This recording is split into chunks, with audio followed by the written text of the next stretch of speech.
Naam, barabara kabisa mpenzi mtazamaji wa runinga Yaweza, mahali popote ulipo wakati huu. Ni siku ya Jumatano kama ilivyo kawaida yetu ndani ya Yaweza TV. Ni jukumu letu kukuletea makala mbalimbali yanayokuhusu, yanayokupa elimu na faida wewe kama mtazamaji wetu wa runinga Yaweza. Tuko katika eneo la Kanga iliyoko katika kaunti ya Migori kukuletea makala ya riziki na jasho la mkulima ambaye anafanya biashara mbalimbali katika kaunti hii ya Migori.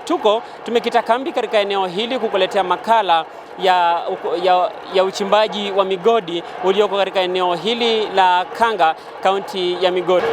Asante sana, ningependa kuchukua fursa hii kusema asante for you whom you reached here so that we can have opportunity to share something between us. I'm here Esbon Akuche. I'm from Migori County, a certain place called here Kanga, and I'm the owner of this place where people are being working. And here, this certain of my job, I started it 2020 when I completing with my education after Form 4, and up to now, I think I'm somehow to reason and I achieve so many things which I can explain. I can advise so different people to work and to continue working. Of course, I'm very, very happy for your congratulations. Hii kazi yako umeajiri watu wangapi? Tangu mwaka ulipoanza 2020 mpaka kufikia sasa hii umeajiri watu wangapi? Asante. Hii kazi yangu nimeajiri watu 70, lakini saa zingine naweza sema I don't have a maximum, but wenye wako hapa hawatoki ni watu 70. Sasa zingine nakuanga hadi na watu na 100, zaidi ya 100. Lakini unaona hii kazi kuna kupata, kuna kukosa na kupata. Ya, unaweza kuja upate, unaweza kuja ukose. Lakini sasa unaona nilikuwa na watu nakuanga na watu zaidi ya 100 na huwa wanatoka, mtu akikuja akichimba ama akiingia asikie mtu alivunjika. Hii kazi sio rahisi sana. Saa zingine unaweza ingia, mnapata tatizo zingine, wao wanatoka, wengine wanatoroka, mnabaki less. Sasa mimi naajiri, ukiingia sitakukataza kwa kazi, lakini kitu chenye nataka ni heshima na uko na bidii ya kufanya kazi.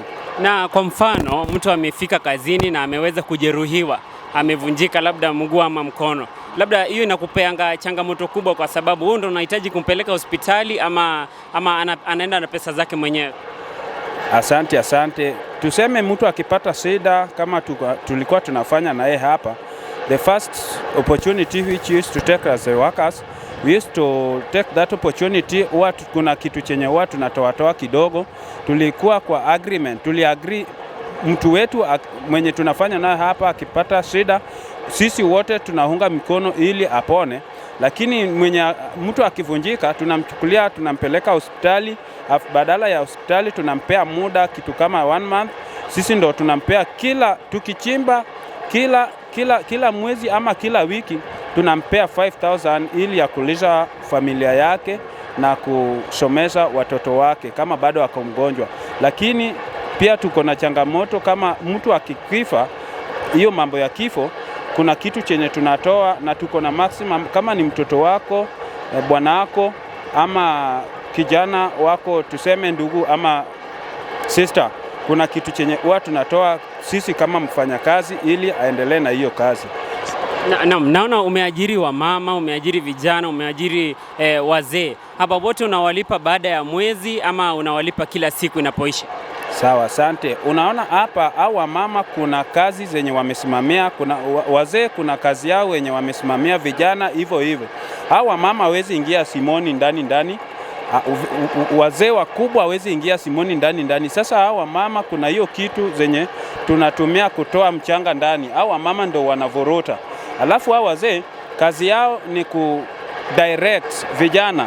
Sisi tungefaa tufanye hivi, Of course nataka niwaambie au wenye nimeajiri wote, kuna hadi chaplain, mtu wa kuomba, kuna soja, kuna yule mtu mwenye mchanga ikishatoka ye kazi yake ni kugawa tu, kuna yule mwenye analeta amani kwa hii site.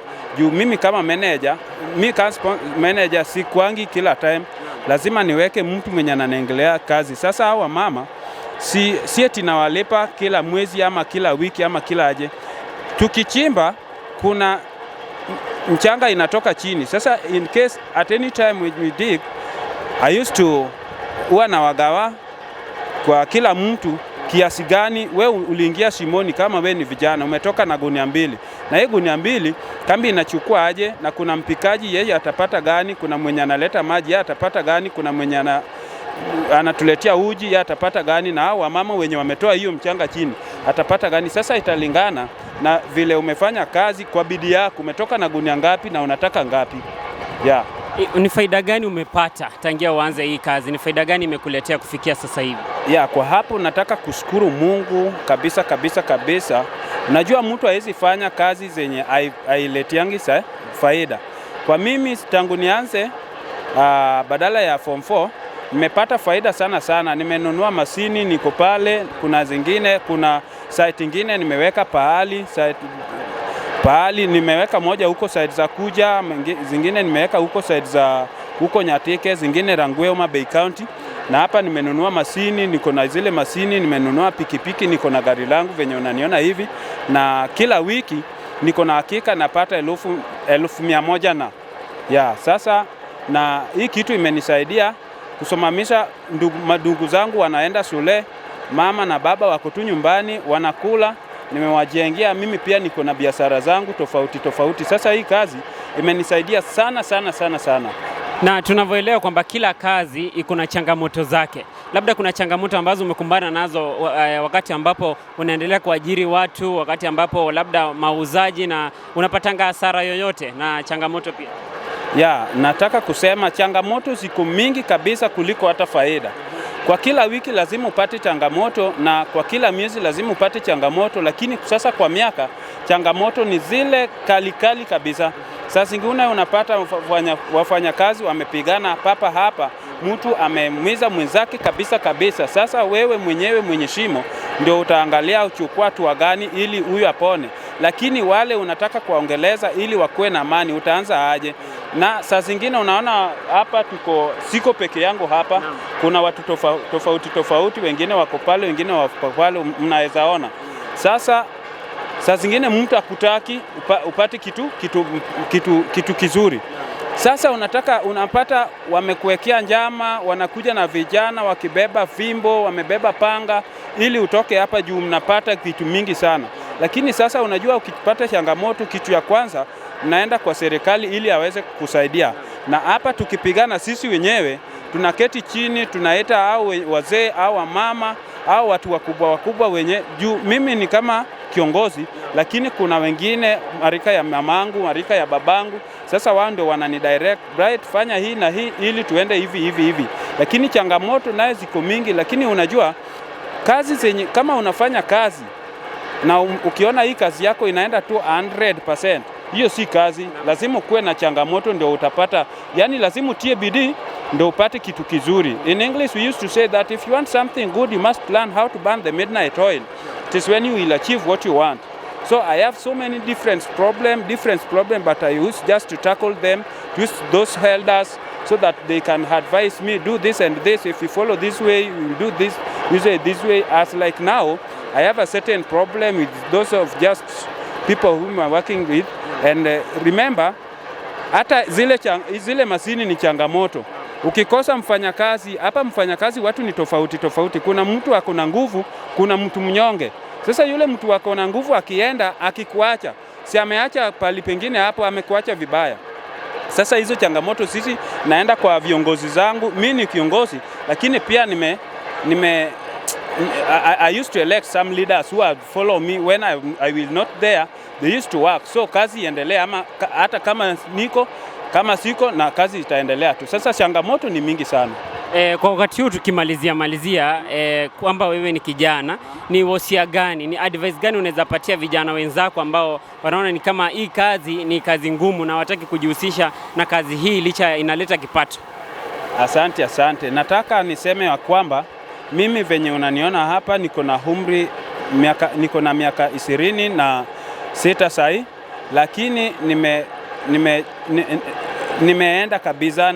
Naweza sema mimi niko na vitu zangu, ya kwamba nataka kusema kama we ni vijana na uliacha shule ama hujamaliza juu ya fee ama changamoto tofauti, niseme tatizo, usione sasa wewe umefail, usione sasa wewe umefail. Kuna vitu mingi unaweza fanya. Hii kazi ni rahisi. Juu hii kazi ni kazi ingine zenye hahitaji hata certificate ya darasa la pili ama darasa la 5, ama tukue hapa hatutaki mwenye amefanya degree ama mwenye amefanya form 4 ama mwenye alimaliza class 8. Hapa tunataka mtu yeyote akuwe pastor, akuwe nini, akuwe mwalimu. Hapa tunafanya hadi na watu wa campus hapa wako hapa. Sasa mimi ningependa ni advice vijana, hata hao wasichana wenye wana kazi. Kazi ni kazi, bora pesa ingie. Unaona kama tuko hapa na tunafanya pesa inafanana. Hii haitaonyesha hii pesa ulipata kwa simu na hii yako umepata kwa ofisi. Pesa ni pesa. Sasa mimi ningependa ku advise vijana wenye wako hapo nje, wenye wako nyumbani wamekaa tu, karibuni tufanye kazi, tuunge mikono ili tufanye kazi pamoja tupate pesa. Ndio so that we can avoid some petty things zenye mtu atakwambia ati we ni mwizi, we unatumia changamoto, unatumia vitu mbaya kukata watu na panga ili upate pesa. Lakini unaona hapa padei kama huko na bahati nzuri, padei unaweza pata hata 50,000 kama we ni kijana, lakini watu huwa wanapata. Naam, sasa mimi ningependa tu kuambia vijana wenye warika yangu, wababa, wale wenye wana pesa. Hata kuna vijana wengine wameketi nyumbani ati hawana fee. Kuna wababa wengine wameketi na wanafunzi nyumbani, watoto wao ati hawana fee. Ningependa niwaambie, kujeni tufanye kazi. Mungu ndio amejua utapata hiyo pesa wapi, na ukisha kutoka na pesa hapa haitaonyesha ati hiyo pesa ulipata kwa simu. Sasa vijana, acheni tukaa nyumbani, acheni kukaa mkirandaranda, kuzurazurura, kuja tufanye kazi ili tupate pesa zenye tutaendelea nayo maisha yetu. Asante kwa muda wako. Asante sana. Naam, ni kiripotia runinga Yaweza kutoka Kanga, kaunti ya Migori. Jina langu ni Duke Makori.